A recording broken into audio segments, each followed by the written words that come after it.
था सरदार। कृषक कार्मिक जनगण से था उसको प्यार अपार। अखिल देश ने उसे रहनुमा किया था स्वीकार। गांधी बापू का शिष्य, सत्य अहिंसा का अवतार, किंतु एक भारत करने को धर लेता हथियार। लौह पुरुष संबोधन था वो लोहे की दीवार। तेज पुंज तुम, शक्तिपीठ तुम, बल का सागर अपरंपार। ऋणी देश का नम्र नमन तुम स्वीकारो सरदार।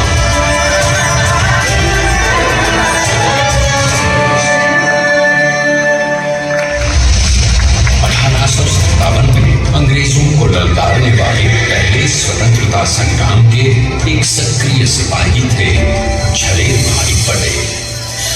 करमसद गांव के इस बहादुर देशभक्त किसान और उनकी पत्नी लाडबाई के 5 बेटों और 1 बेटी में से चौथे पुत्र थे वल्लभ भाई।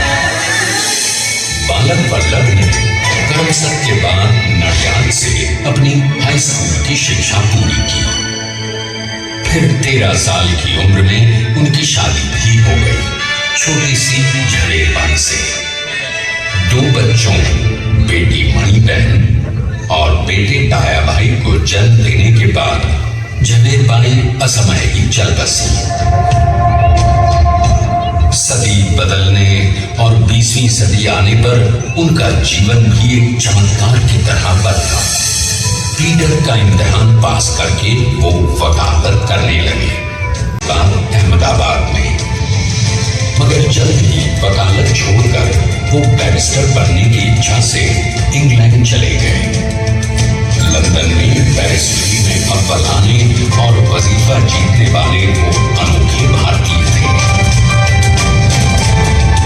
अब तो अहमदाबाद की वरिष्ठ अदालत में बैरिस्टर पटेल की जिरह और जीतों की धूम मच गई।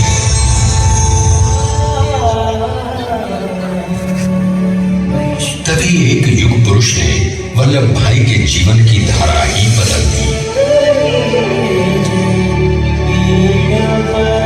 दक्षिण अफ्रीका में सत्याग्रह के अहिंसक अस्त्र से गोरे शासकों को सबक सिखाकर भारत वापस आए बैरिस्टर मोहनदास करमचंद गांधी से मिलकर वल्लभ भाई ने अपने कुछ वर्षों से सीखे विदेशी व्यवहार और संस्कार हमेशा के लिए त्याग दिए और अब वो अपने खेड़ा के किसानों को हक दिलाने के लिए बापू के साथ आंदोलन में कूद पड़े।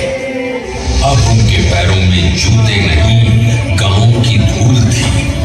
हृदय में भारत भूमि की शस्य श्यामला धरती। मन में थे गांधी और मस्तिष्क में एक नए स्वतंत्र भारत का सपना।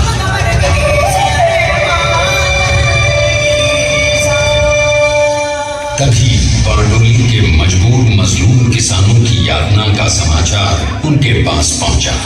तुरंत वल्लभ भाई वहां पहुंचे और यूं शुरू हुआ भारत का सबसे बड़ा और सफल किसान आंदोलन बारडोली।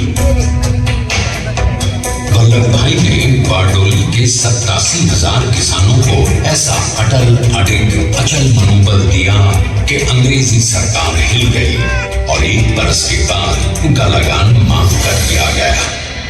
अब तो पूरे देश में लोग वल्लभ भाई के नाम की रस्में खाने लगे।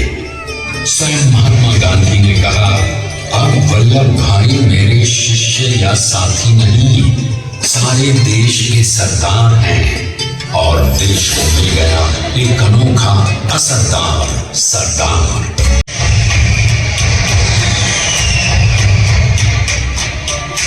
और फिर हैदराबाद और जूनागढ़ के भारत में विलयीकरण को पाकिस्तान से चुनौती मिली।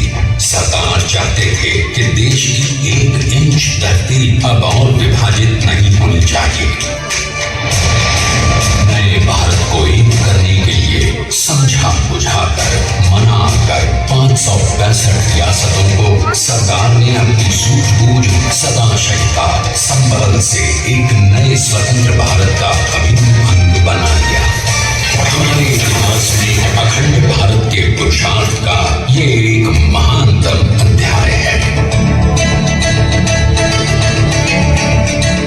जैसा उन्होंने स्वयं कहा था, हमें नए धागों को पुराने ताने बाने में ऐसे पिरोना है कि एक दूसरे में गुंथ जाए और बेहतरीन बनावट वाला एक नया भारत उभर कर सामने आ सके।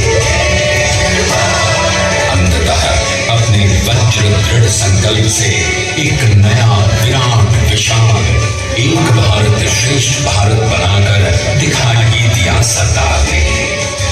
संसार के सबसे बड़े प्रजातंत्र की शक्ति को प्रणाम करने के लिए